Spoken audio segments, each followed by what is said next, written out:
The Lollipop Chainsaw controversy is ridiculous. After numerous delays, the long-awaited release of Lollipop Chainsaw Repop is finally here, a remaster of the classic Lollipop Chainsaw game that functions as a cult favourite and sold over 1 million copies in the past. While most are glad to see this splendid franchise return, amongst the discourse around the title there is also a certain level of outrage. As is often the case when sharing these tales, the source of this online dumpster fire lay with one of the usual groups of suspects. Game journalists, abhorrent article writers who, with their lack of credibility and tendency to stir up unnecessary drama, continue to poison the conversation. These so-called critics, who can barely distinguish how to even play games, regularly churn out poorly researched drivel, all while pretending to be experts on the subject. But when it comes to Lollipop Chainsaw, IGN didn't just stop at their usual half-baked, biased criticism. They decided to sink even lower and have instead taken the extreme step of refusing to review this one entirely. So, what's really going on here? Why is this so-called game journalism juggernaut dodging the responsibility to inform readers, instead choosing to cover their tracks and leave us in the dark? Let's dig into this pathetic excuse for a publication and uncover the truth behind their blatant refusal. I am Lady Decade, and this is the pathetic Lollipop Chainsaw IGN drama.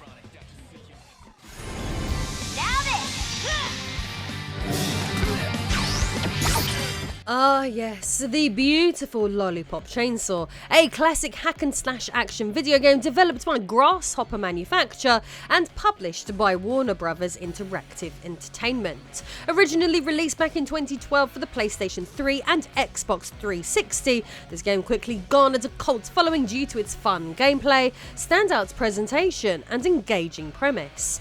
The game follows the story of Juliet Starling, a high school cheerleader who comes from a family of zombie hunters. On her 18th birthday, Juliet's school is overrun by zombies and she must use her chainsaw along with her combat skills to fight off the undead.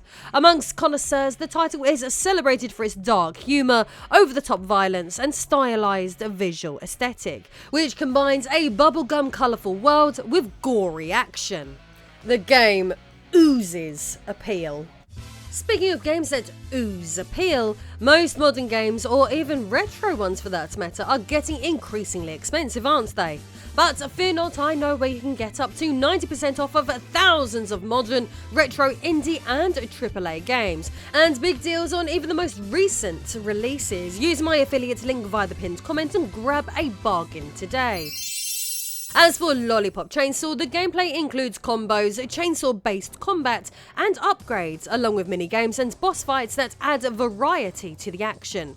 Pairing all of this with hilarious, frequent, fourth-wall-breaking moments results in a fun and amusing romp that fuses American pop culture influences with the Japanese arcade game style of play many of us know and love.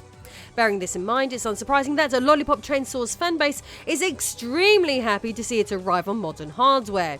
However, while it got a lot of praise back in the day, not everyone has always loved the game. Its harshest critic of all in 2012 was IGN, scoring the game that Destructoid and Famitsu had given 9 out of 10s an insanely low 5 out of 10 instead, a review score far lower than any other gaming site. While I think this score is insanely unfair for reasons I will break down shortly, let's first move on to a more pressing matter: IGN's current refusal to review Lollipop Chainsaw Repop. If you look up this new release of the game on their website, you will be able to identify that they have not reviewed it.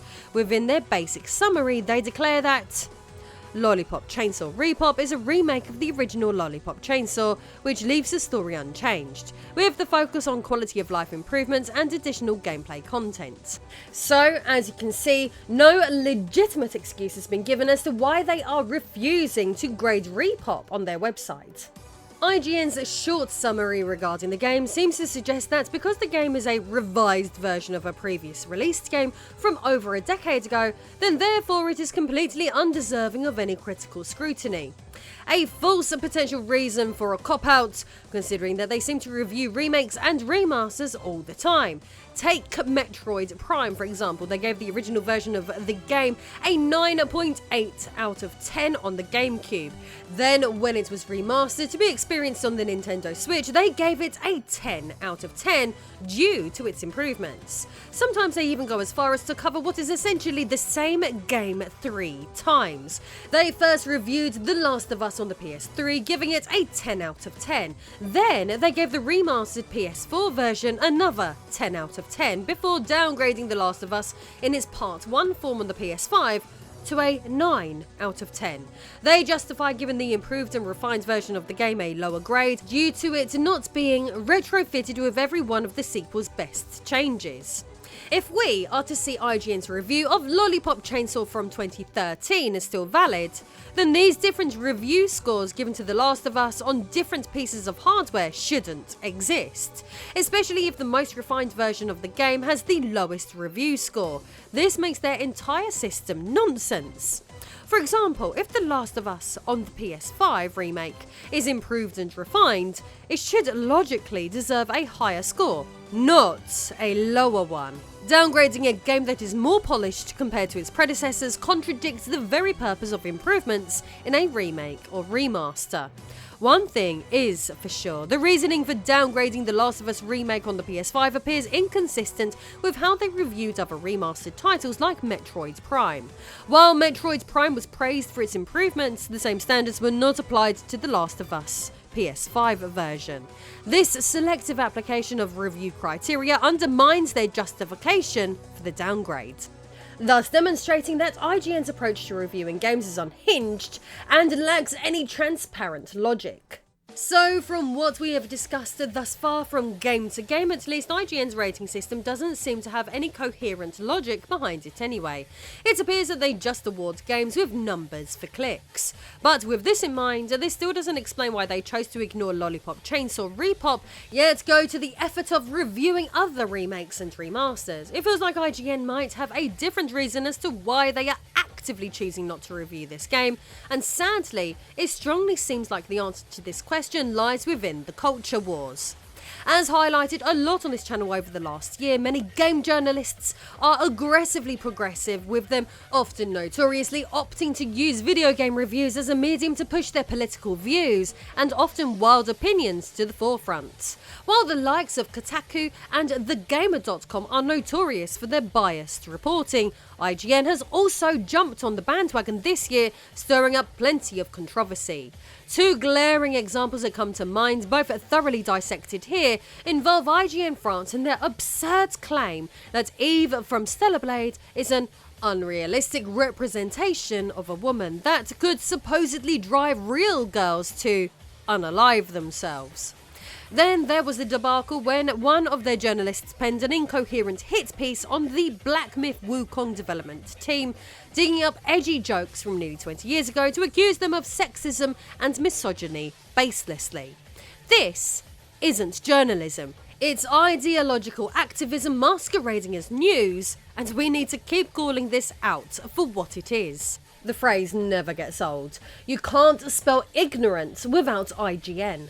One recurring and painfully obvious theme, as evidenced by both examples, is that IGN seems to employ a lot of people with rigid, self-righteous beliefs about how women should be portrayed within gaming. It's as if they've appointed themselves as the moral arbiters of digital depictions, pushing their narrow agenda while pretending it's some kind of universal truth. Rather than engaging in actual game journalism, they're more focused on policing what they think is acceptable, dictating how female characters must conform to their ideological standards. It's hypocritical and patronising, reducing the complexity of representation to whatever fits their activist narrative, and it's becoming tiresome. Considering that Juliet from Lollipop Chainsaw is conventionally attractive and has been designed in a way to appeal to a male hetero audience, you know, the main market who spends large sums of money on video games, it becomes incredibly easy to speculate why IGN might be avoiding talking about this game. Keeping all of IGN's recent controversies in mind, when commenting on the game, they have placed themselves into what is, for them, a lose-lose-lose situation. They refuse to give the game a higher score or any additional praise because they're terrified of giving their ever-growing army of critics any more ammunition. At the same time, they don't dare bury the game outright, knowing that it would alienate what's left of their already dwindling audience. However, by choosing to ignore the game entirely, they've shot themselves in the foot anyway, exposing their agenda for all to see while simultaneously making themselves look utterly spineless. It's a balancing act that's fooling no one, and instead of saving face, they're just proving to everyone how irrelevant and out of touch they've become. What makes this all the worse is that the 5 out of 10 review published by IGN over a decade ago is full of all the sort of unfair criticism and activist-style drivel you expect them to launch at any game where you play as a sexy woman. Mitch Dyer, the journalist behind the original Lollipop Chainsaw hit piece, seems to have views that fit the mould of a stereotypical game activist like a glove, so he would thus focus on how he didn't like how the game's star character had been sexualized. The review states, "Everything is excessively violent, excessively sexual, and mashed together with glitter, sparkles and rainbows. Thematically, it's a weird, funny mix. At some point, however, the over-the-top exploitation of a hypersexualized high school student isn't the parody it started as anymore. For every zombie Juliet Starling decapitates with her chainsaw, someone calls her a whore, talks about masturbating to her, or comments on her gigantic breasts. In and out of combat, the primary goal of Lollipop Chainsaw is the money shots, whether it's up Starling's skirt or down her shirt. Obscenity eventually hits a point where it's no longer contributing to anything. When shocking and titillating the player takes precedence over the core gameplay loop, we have problems. From my perspective at least, this review completely misses the point and reflects the out-of-touch elitism typical of game journalists. First, Lollipop Chainsaw was never intended to be a delicate, moral commentary on societal issues. It's an exaggerated, unapologetic piece of entertainment, a satire of pop culture and media excess, which the critic fails to grasp. The journalist's obsession with the portrayal of the lead character, Juliet Starling, as hypersexualized, and the constant commentary on her appearance says more about their own discomfort than anything inherently wrong with the game. The reality is Juliet's character is designed to challenge the prudish, self-righteous moral policing that insists on limiting what can be shown or how female characters should be portrayed. By acting as if this kind of content is a problem, the reviewer is revealing their desire for restrictive censorship wrapped in a supposed concern for exploitation. It's all very condescending. The argument that the game's focus on shock and titillation overshadows the gameplay is also missing the point. The core appeal of Lollipop Chainsaw is its irreverent, rule-breaking energy that delivers something fun, chaotic, and distinctly not politically correct. In fact, returning to the stagnant and sanitized safe world of 2024, it's this very irreverence that makes the game special and resonates with many players who are tired of being told what's appropriate to enjoy. Mitch's critique ultimately comes off as preachy, condescending, and more concerned with conforming to progressive cultural norms than actually reviewing the game on its own merits.